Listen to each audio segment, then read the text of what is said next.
Hey friends, welcome back to another episode of the Bible and Life podcast. Once again, I am so glad that you're joining me on this episode.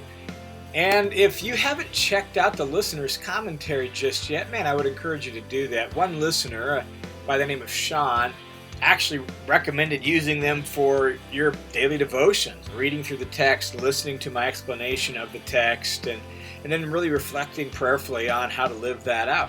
It's great use of that resource over there at the listenerscommentary.com, listenerscommentary.com. It's really just a platform where I'm just teaching straight through Bible books with an emphasis on helping you understand what they're actually saying. So if you haven't checked that out, swing over to listenerscommentary.com. I've got 5 complete books up there. I've got part of Ephesians up there as well, working slowly through the book of Ephesians on that. So check that out. Let me know what you think. All right, we have been in a series here on this podcast where we are really looking at what it means to follow Jesus in our time and our place in history. That when Jesus calls us to himself, he calls us out of the current culture we're living in and into his kingdom. And becoming a part of his kingdom means there's just some new things we're going to have to learn. Now that we're a son or a daughter of God, now that we are part of the kingdom of Jesus, we're going to have to learn the culture of the way of life of that kingdom. We've used the word re-socializing to capture this relearning that we have to do. We're going to have to unlearn some values and practices of the culture we live in and grew up in, and it was the dominant culture that shaped our experience, that shaped our life, and we're going to have to learn new values, new practices, new ways of doing life, re-socializing or reculturing, if you will. That's what we've been focusing on.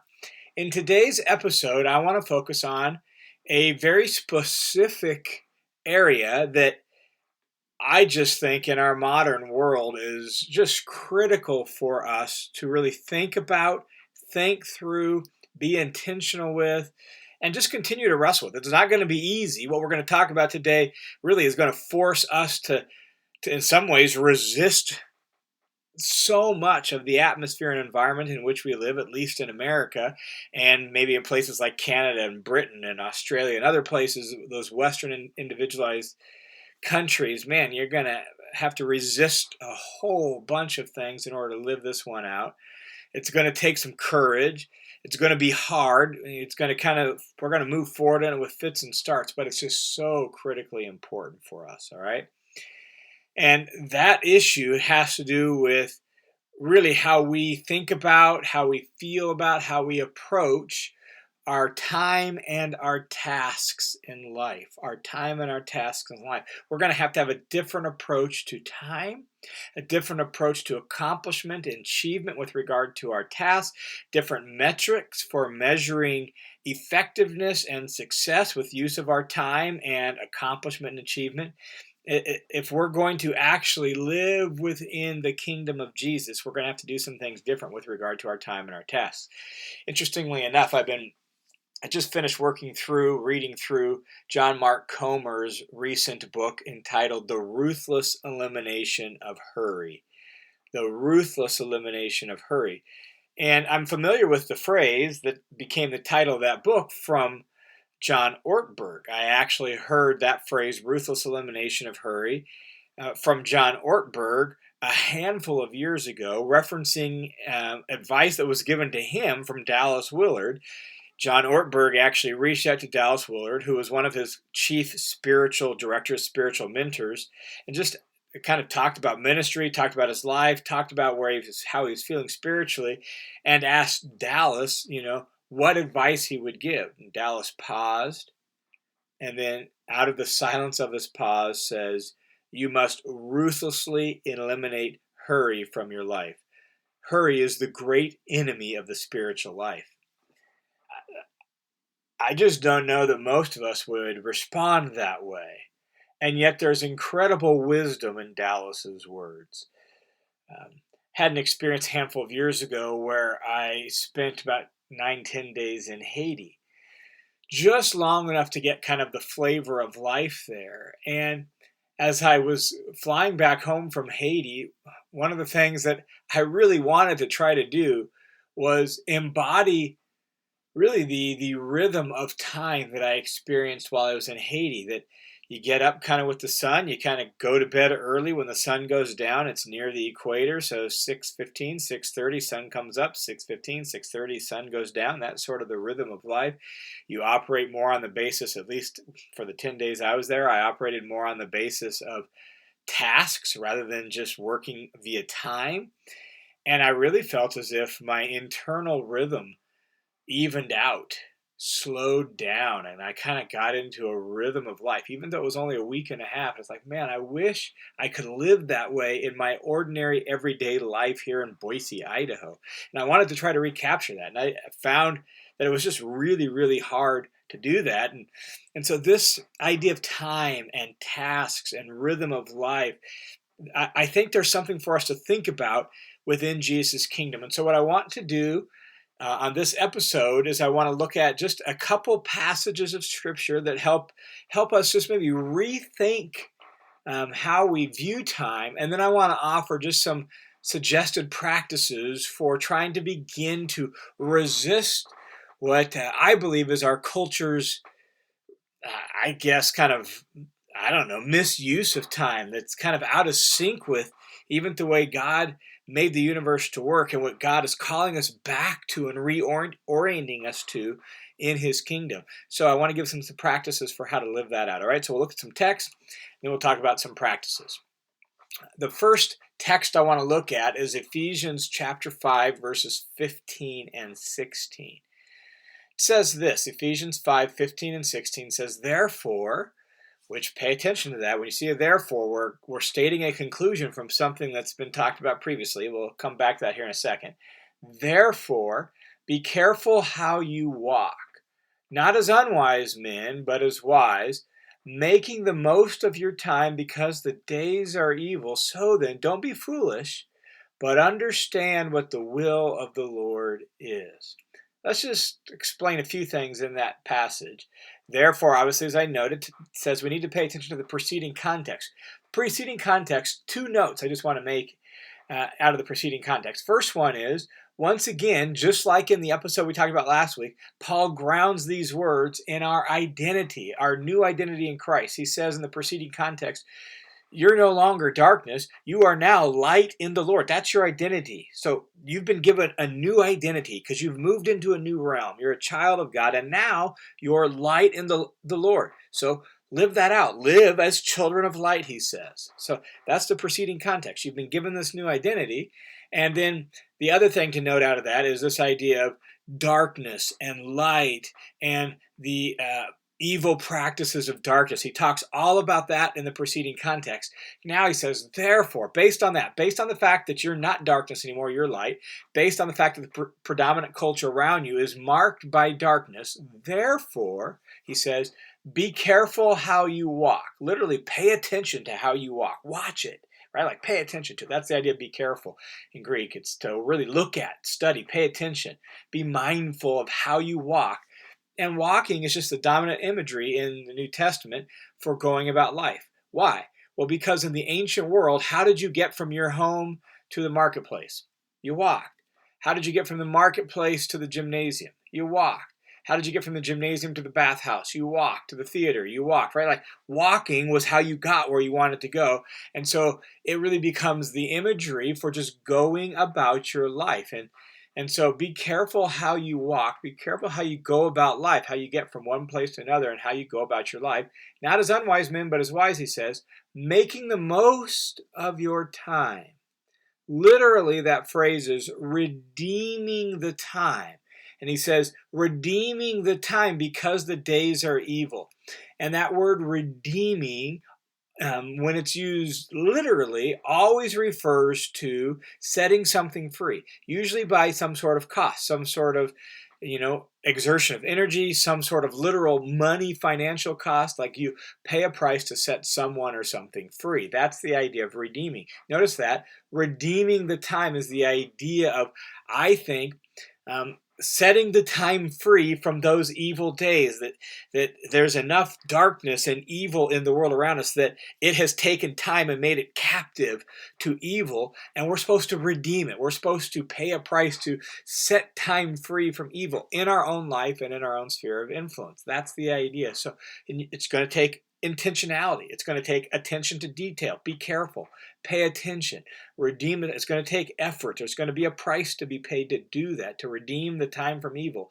So do that. And then he states another conclusion. Therefore then, don't be foolish, right? You're going to have to be wise about this. Your head's going to have to be in the game. But understand what the will of the Lord is. You're going to learn how to live out God's will as you redeem the time. This tells us some very important things about time in general, and that we live in a world where time can be co-opted by and taken captive by evil forces, evil ideas, evil practices, evil behaviors, right? And our time and mankind's time then can be filled up with those things and can be used in evil ways. And our job as followers of Jesus is to set it free from that. So we have a responsibility to really be thoughtful about, mindful of, wise about what we're doing with our time. It's the first passage that I want to think about. Second passage comes from James chapter 4, verses 13 through 17. James 4, 13 through 17 says, "Come now, you who say," a little story, a little illustration, a little parable here. "Come now, you who say, today or tomorrow we're going to go to such and such a city, spend a year there, and engage in business and make a profit." So what we have is the picture of some businessman who's got a business venture that he wants to take advantage of, and he's going to travel to a specific city where he thinks he can, set up this business and make a profit. And so he's confident about it. He's confident about that. And so today or tomorrow, we're going to move there. We're going to travel there. We're going to spend a whole year there, and we're going to engage in business. Boom, we're going to make a profit. James's response is, but you don't know what your life will be like tomorrow. You can't see around the corner. You don't know what's going to happen tomorrow. You're just a vapor that appears for a little while, then vanishes away like your breath on a cold morning, right? And it's gone. You're just a vapor. It's there for a second, and then it's gone. That's how your life is. It's short. This is important when we think about our life and our time. What James just told us is two things. You don't know the future. You don't even know what tomorrow holds. And your life is incredibly brief. It's incredibly short, right? So he gives us advice. Verse 15. Instead, you ought to say, if the Lord wills, we will live and do this or that. And this isn't a perfunctory sort of Christian formula. Well, if God wills. This is a real posture of the soul, an attitude of the heart that humbles ourselves before God, recognizes we don't have control of the future. We don't even have control of the outcomes of our life. We don't even know if we're going to be around tomorrow. So we have to live our life with this humble, open-handed posture before God, saying, if God permits, if God allows, He's the one that's in charge. He's the one that secures my life. He's the one that is in charge of the outcomes of my life and brings things to pass. So if God permits, we're going to do this or that, and this will be the outcome. And so we live with this humble posture before God. Otherwise, James says, we're boasting in our arrogance, and that's evil. All right? And so here again, important insights to our tasks and our time and the outcomes of those tasks and achievement and accomplishment. The posture of soul with which we should live is this humble posture before God, where we just entrust our life to Him and we recognize we're kind of counting on Him here. We don't really know what the future holds. And then the third passage I want us to just look at real quickly, just a couple excerpts from it, is Psalm 90. Psalm 90, which is a really important text for thinking about time and tasks in our life. Psalm 90 is set against the backdrop of God's eternal being, that God has been around forever. And so Psalm 90, verse 1 and 2 says, Lord, you've been our dwelling place in all generations, before the mountains were born, or before you gave birth to the earth and the world, even from everlasting to everlasting. You are God. And so here's this God for whom He has this massive scope of history, like from everlasting to everlasting. Like Part of the reason God's not in a rush is because God has this immense perspective on things, right? And then from there, Psalm 90 goes into this really graphic portrayal of the brevity of life, couching it even under the wrath of God, that death is going to happen. That's just the consequence that's going to happen in life. Maybe somebody lives 70 years. Man, if they have strength, they might make 80, right? So this brevity of life in view of, particularly against the contrast of everlasting to everlasting, our life is so short. And so, notice this. This is so important. Verse 12, Psalm 90, verse 12. So, he says, in view of God being everlasting to everlasting, in view of how short our life is, and that even in that shortness, it's marked by difficulty and hardship. So, verse 12, teach us to number our days. Like he's thinking in terms of our life's span. Being aware of the brevity of life, recognize we don't have tons of time. Teach us to be mindful of the brevity of life and to number our days. We don't have forever. We don't live from everlasting to everlasting, right? Like when it comes to life on earth, number our days so that we may present to you, O God, a heart of wisdom. And that seems to be the major outcome he wants for his life here is teach us to number our days so that we can gain wisdom, a heart of wisdom. And then towards the end of the psalm, he says, let the favor of the Lord our God be upon us and establish for us the work of our hands. Yes, establish the work of our hands. Again, it's that same posture reflected in James chapter 4, where we're entrusting the work of our hands to God and we're entrusting the outcome of our life to God. Now, with that in mind, let's just talk about some suggestions for how do we live this out? How do we organize our life this way, right? We're responsible to redeem the time. We're responsible to set it free from evil. We need to make sure we're paying attention to how we do that. Our life is brief and short-lived, and we don't even have control of the outcomes of our life. So we live with this humble, God-oriented posture with an open hand, entrusting our future tasks, our future endeavors to God, entrusting the outcomes of our work and our life to God, right? That we're asking God to teach us to number our days, mindful of the brevity of life. This is a whole different approach to time than I think we have in the modern world, particularly in the modern West, where the view of time is measured in hours and minutes and seconds, not in a lifespan, the number of our days, not in terms of a whole year or a whole season, right? Like we don't think in those ways. We think in hours and minutes and seconds. And that, I think that's co-opted. In fact, in this book by John Ortberg, The Ruthless Elimination of Hurry, he has a whole chapter on a brief history of speed. And he just talks about our growing awareness of time and over the course of human history, how we've developed sundials and clocks and all these things to measure time, and how, and also we have the electrical light bulb and how that changed our relationship to time and made us get more done and lessened the amount of sleep we got. All of this, that the modern world in a lot of ways has violated the rhythm that God wove into the universe. And as we come into Christ's kingdom, we're to recapture that rhythm in some regard and to recognize we live under God, we live for God, and there's a rhythm to life we're supposed to capture. So as we reculture, right, as we re-socialize in Jesus' kingdom, we become mindful of his way of doing life. What are some things that would help us have a better relationship to time? And let me just offer a few suggestions. Take them for what they're worth. One is I just think margins. Margins.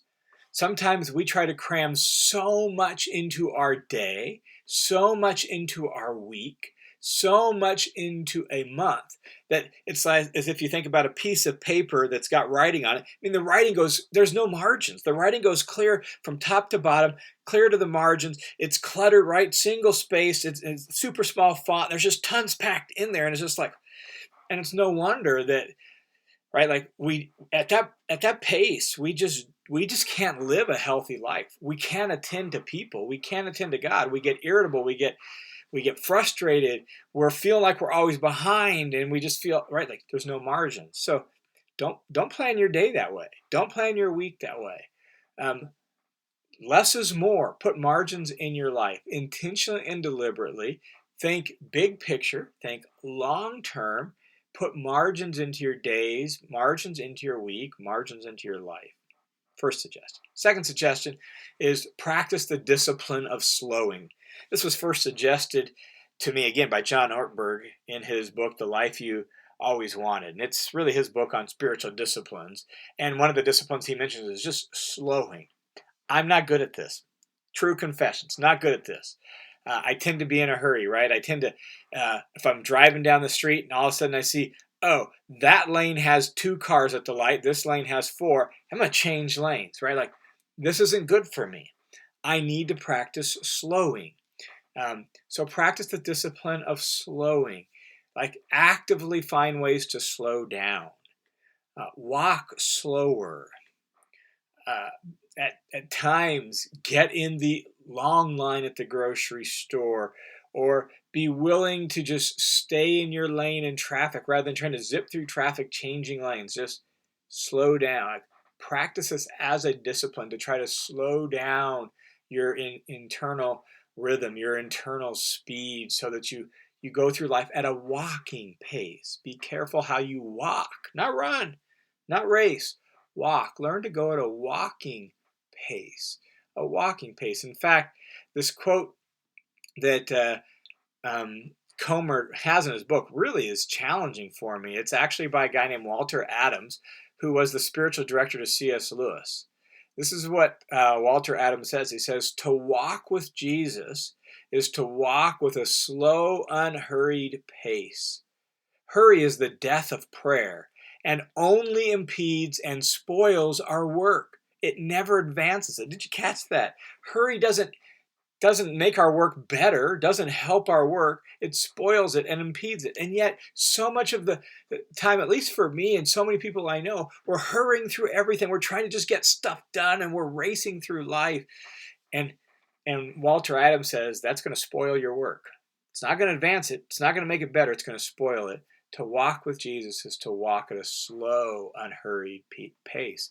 So practice slowing. Practice slowing. The third suggestion I'd have is when we think about learning to redeem the time, learning to live with this humble posture before God, right? Learning to gain a heart of wisdom and number our days. I would suggest this. Practice simply receiving and entrusting the time and the tasks of your life. Receiving your time and your tasks as a gift from God and entrusting them back to God for Him to do what He wants with. Receiving and entrusting, that your time and your tasks are a gift from God. So receive them gladly and then entrust them to Him to do what He wants with it, right? Like, if the Lord wills, we will do this or that. Lord, thank you for the gift of my life. Thank you for the gift of this day. Today I receive whatever you have for me today, and I entrust it back to you to do with it what you want for your purposes and for your honor. So, God, I receive this day and I entrust it to you. Do what you want with it. There's a humility in that. There's an open-handedness in that helps us realize that God's in charge and we're not. And it's really related to this idea that you see in Psalm 90. Establish the work of my hands. I regularly even just pray that simple line. Establish the work of my hands, O God, for your purposes and for your honor. So take what I'm doing and do with it what you want and establish it for your good purposes. And then just trust Him with it and trust Him with it, right? Like, so receiving and entrusting. There's an act of faith in that. Like, when you can't see the outcome of your work, when you can't even quantify your accomplishment, some days are like that, some weeks are like that, some particular jobs are like that. Much of ministry, where I've spent most of my life, is like that. Like, you don't always know the impact of your work. I stand up, I preach a sermon on a Sunday morning. I don't know the impact of my work. I do a podcast, I teach the Bible. I don't even know who all's listening to my podcast. I'm entrusting this in faith that God will do something with it. There's an act of faith in this humility of recognizing God's eternal, God's all powerful. God knows the future. God's in charge of the outcomes. My job is just to receive the time and the tasks He's given me, do the best I can with them, and offer them to Him. So, receiving and entrusting the time and the tasks of your life. And then lastly, the last suggestion I would have is just this idea of rhythm. That there is a rhythm to the way God created the world, and it's a rhythm that we need to learn to really live in sync with. And that rhythm, you see it really in the creation account in the beginning of the Bible, in Genesis chapter 1, where there's evening and there's morning, the first day. There was evening and there was morning, the second day. Notice we're measuring by terms of just the sun going down, the sun coming up. We're measuring by the great lights in the sky that God put, the sun and the moon. And so God, in Genesis chapter 1, He put the sun and the moon and the stars to mark off the days and the seasons, it says, Genesis chapter 1. And we learn to live in sync with that rhythm, not in rhythm with the alarm clock, not in rhythm with hours and minutes and seconds and racing between those and measuring the effectiveness of our life by how much we can squeeze into every minute or every hour of the day. We learn more to live in terms of the rhythm, the natural rhythm that God wove into the universe, where it's a rhythm for days and a week and seasons. And that's sort of biblical time.